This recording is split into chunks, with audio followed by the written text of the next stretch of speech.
जब तुम खतरा नफसानी और खतरा शैतानी को नहीं समझते तो तुम आगे चल कैसे सकते हो? अभी तो खतरा मलकूती बाकी है।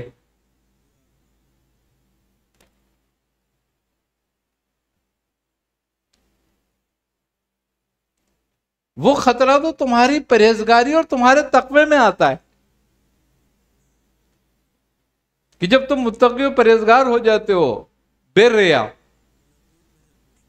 हाँ, फिर आता है वो सामने तुम्हारे। वो तो बात की बात है। ये खतरा नफ्स मुतमइन्ना में भी आ सकता है, नफ्स राजिया में भी आ सकता है, किसी वक्त भी आ सकता है ये खतरा सामने। और फिर खतरा है रहमानी उसके बाद।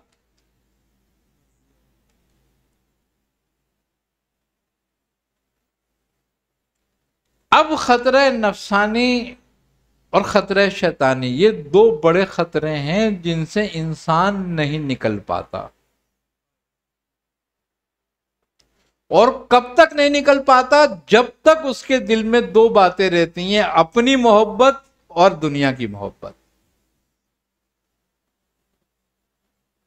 जब तक वो अपनी मोहब्बत यानी कि अपने आप से मोहब्बत करना नहीं त्यागता,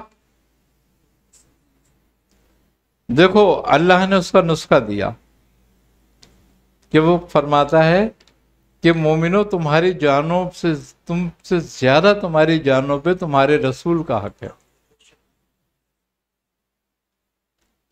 ये नुस्खा दे दिया इस खतरे से बचने का।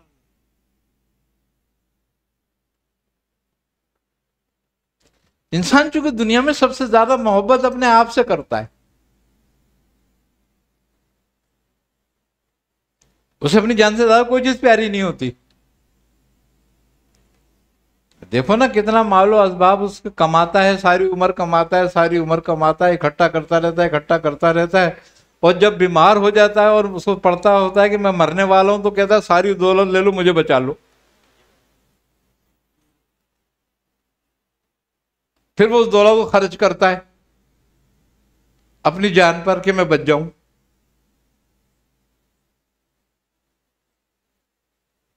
सारी उम्र उस पर लगाता है बचाने के लिए, जान की परवाह नहीं करता। फिर आखिर में जब जान के लाले पड़ते हैं तो फिर दौलत खर्च करता है कि अब जान बच जाए। इसी उधेड़बुन में सारी जिंदगी गुजार देता है, नतीजा फिर मौत होती है।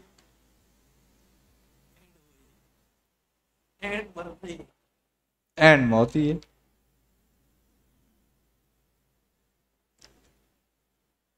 तो लिहाजा दो मोहब्बतें जब इंसान के दिल से निकल जाए ना, एक दुनिया की मोहब्बत और एक अपनी मोहब्बत, तब वो अल्लाह ताला की मोहब्बत की तरफ राग़िब हो सकता है।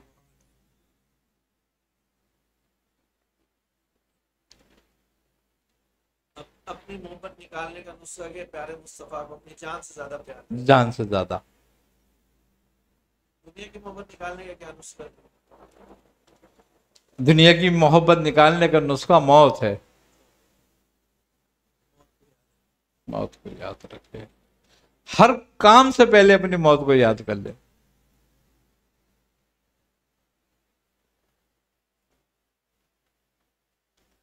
क्योंकि मौत सारे तकब्बुर, गरूर, रऊनक, इख्तियार सबको मिटाने वाली है।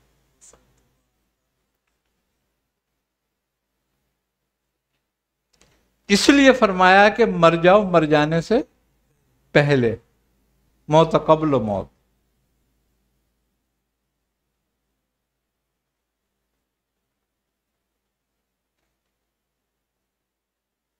यानी कि तू दुनिया में मुर्दे की तरह हो जा।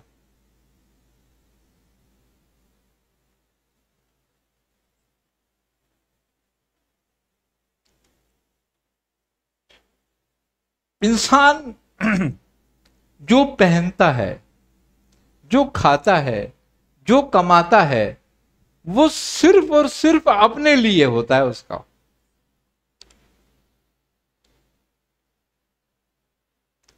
अब उसके बाद उसकी मोहब्बतें शुरू होती हैं। फिर उसके बाद पहले अपने से मोहब्बत करता है, फिर अपने बच्चों से करता है, अपनी बीवी से करता है, अपने अजीज़-अक़ारीब से करता है, फिर उनमें अपनी शान और शौकत रखना चाहता है, फिर उनमें अपनी गर्दन ऊंची रखना चाहता है, जिसका नतीजा माल और असबाब के जरिए रखा जा सकता है। और फिर माल और असबाब इकट्ठा करने के लिए वो जुल्म भी करता है, ज्यादती भी करता है, हराम भी कमाता है, सबको भूल जाता है। फिर वो तमाम कानून तमाम वो भूल के अपना काम करता है और इसी उम्मीद पे लगा रहता है कि कर लो फिर माफी मांग लेंगे, तौबा कर लेंगे।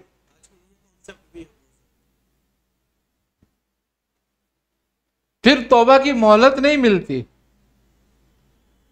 क्योंकि मोहलत देने वाला तो वो है, तौफीक देने वाला वो है। जब वो कहता है कि तुझे चाहिए यही, तो फिर तौफीक की तुझे जरूरत क्या है?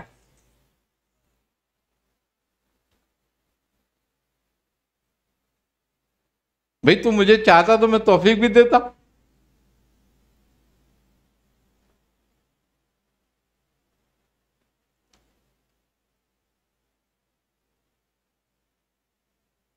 फिर यही होता है कि हाजी साहब मर गए, चौधरी साहब मर गए, ये मर गए, वो मर गए, माल असबाब कहाँ चल रहा है, फिर झगड़ा हो रहा है, बच्चों में खूब डंडे चल रहे हैं।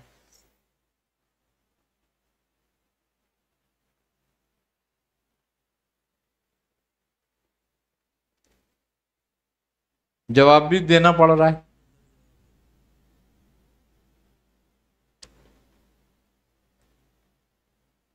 तो ये सारी चीजें इकट्ठी हो जाती हैं कब? जब हमारे दिल से अल्लाह की मोहब्बत निकल जाए। और शैतान हमें ये बात सबक देता है कि भाई तेरे पास तो बहुत वक्त है, तू अगर माल इकट्ठा कर लेगा तो खैरात ज़कात करियो, ये भी तो सवाब है, हज करियो, ये भी तो सवाब है, गरीब गुरबा बेवों की मदद करियो, ये भी तो सवाब है। अब हराम माल से सदका हो सकता है? भाई हराम जन्नी हो तो अलग बात है, लेकिन अगर हराम कतई हो जाए तो समझने कुफर हो जाएगा कि हो सकता है। तो फिर जुल्म से जो पैसा कमाया गया होगा वो क्या होता है?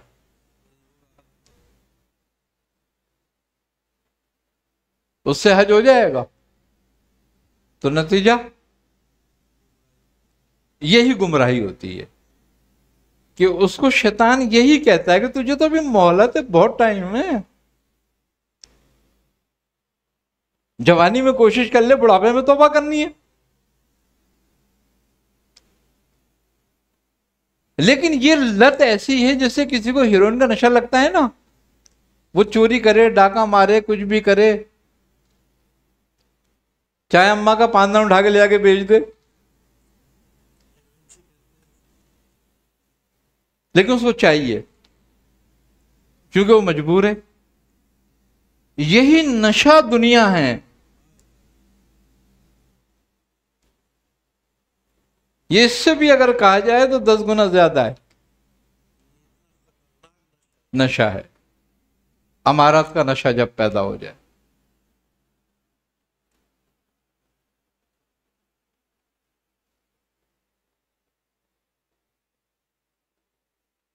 और जब नशा पैदा हो जाता है ना,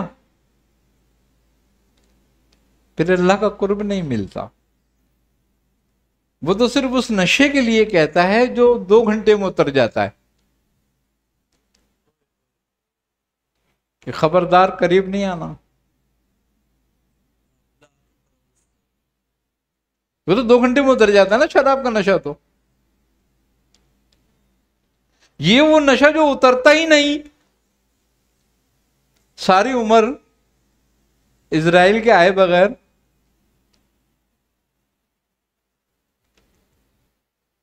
तो फिर कुर्ब कैसे हो जाएगा? पहले तो नशे से निकल बाहर।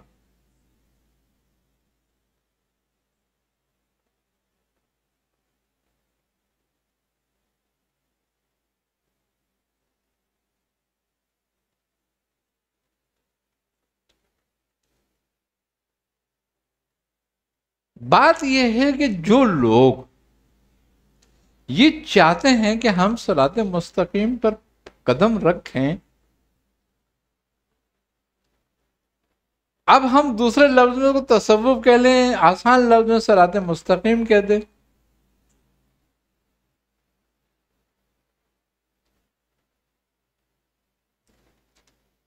तो वो सारे नशों से उतर कर आए, निकल कर।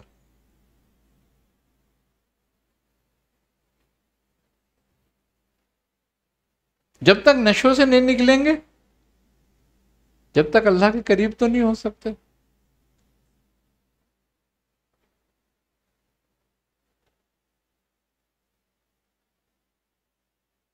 क्यों औलिया अल्लाह दुनिया से बेरगबत रहते हैं और दुनिया से बेरगबती का दर्ज देते हैं?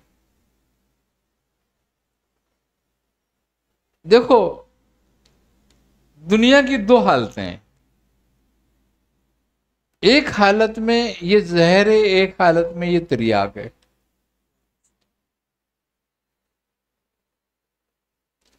अगर इसकी मोहब्बत गलबा कर जाए तो ये जहर है,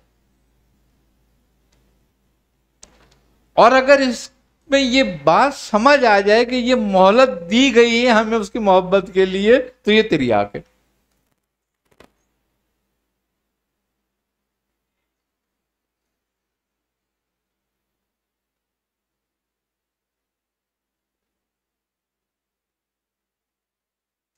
बुजुर्ग कहते हैं कि जिसने दुनिया पाई वो जिल्लत में मुब्तला हुआ, और जिसने खोई वो इल्लत में मुब्तला हुआ।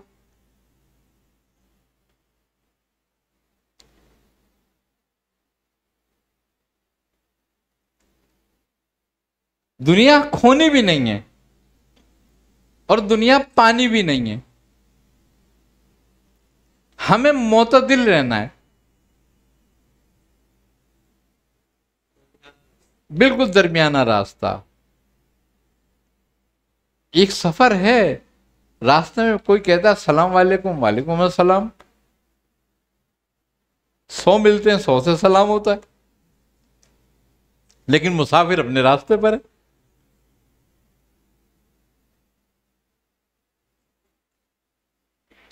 तो दुनिया की हालत जिसके लिए ऐसी हो वो कामयाब होता है दुनिया।